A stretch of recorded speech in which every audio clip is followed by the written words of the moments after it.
নমস্কার, নতুন দিগন্তের একটি নতুন ভিডিওতে আপনাদের সবাইকে সুস্বাগতম। আজকে আমি বানাবো একাদশী স্পেশাল সাবুর পরোটা। ওই জন্য আমি সাবুগুলোকে ফ্রাইং প্যানে একটু ফ্রাই করে নিচ্ছি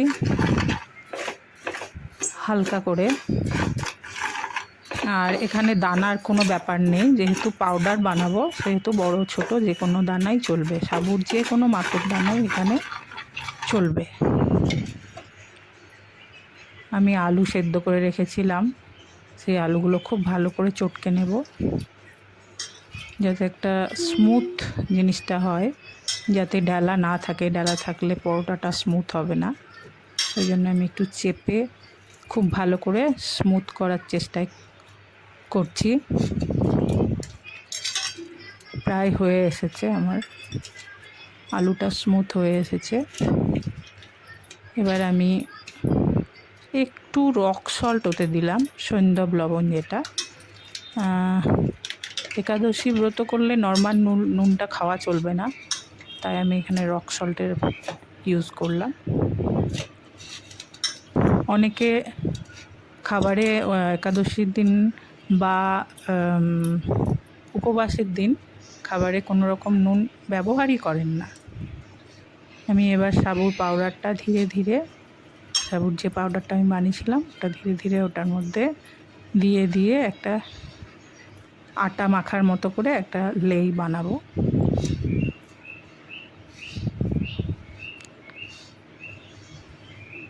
বেশ খানিকক্ষণ ধরে মেখে নেব।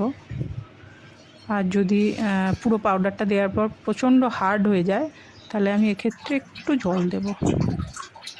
আমি প্যান গরম হতে দিয়েছি, আর বেলার জন্য লেচি কেটে নিয়েছি। আমি বড় বড় লেচি কেটেছি, একটু বেলে নেব। এটা যেহেতু ভীষণ একটা খসখসে মাখাটা হয়, সেহেতু খুব সাইডগুলোর মধ্যে মসৃণতা একদম নেই, কেমন একটা খরখসে। ওই জন্য আমি একটা যে কোনো গোল জিনিস দিয়ে গোল করে ওটা কেটে নেব।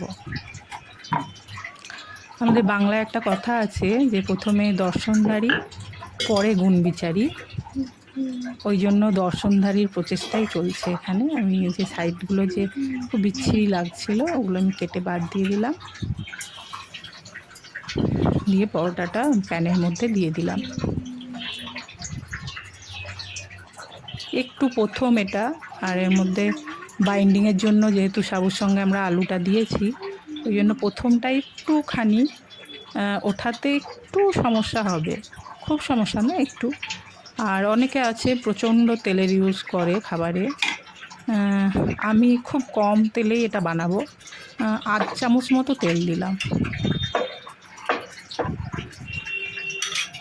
8 চামচ মতো তেল দিয়ে আমি এটা একটু বললাম যে এটা যেহেতু আলু সেদ্ধ আছে, একটু ওটাতে প্রথমটা অসুবিধা হচ্ছে, তারপর পরেরগুলো ঠিকঠাক স্মুথ হয়ে যাবে। আমি এটা আস্তে আস্তে করে উঠিয়ে নেব।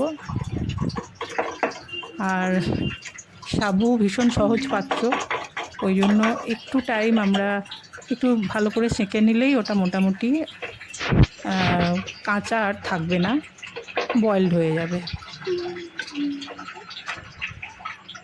সাবু সহজ পাচ্য বলেই উপবাসের দিন অনেকেই সাবু মাখাটা খায়। আবার বহু মধ্যবিত্ত বাড়িতে আগেকার দিনে বাচ্চাদেরকে এরকম দুধ সাবু খাইয়েই বড় করা হয়েছে। আমার পরোটাগুলো রেডি হয়ে গেছে।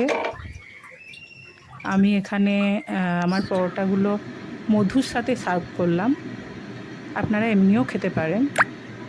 আর উপবাসের দিন খাবার ব্যাপারটা খুব হাস্যকর, কিন্তু গৃহিণীদেরকে যুদ্ধে নামতে হয় তো সকাল থেকে, ওই জন্য পেটে একটু দেওয়া কিছু একটা, ওই জন্য কিছু একটা দেওয়া। ভালো লাগলে ভিডিওটি শেয়ার করবেন। জয় শ্রীকৃষ্ণ।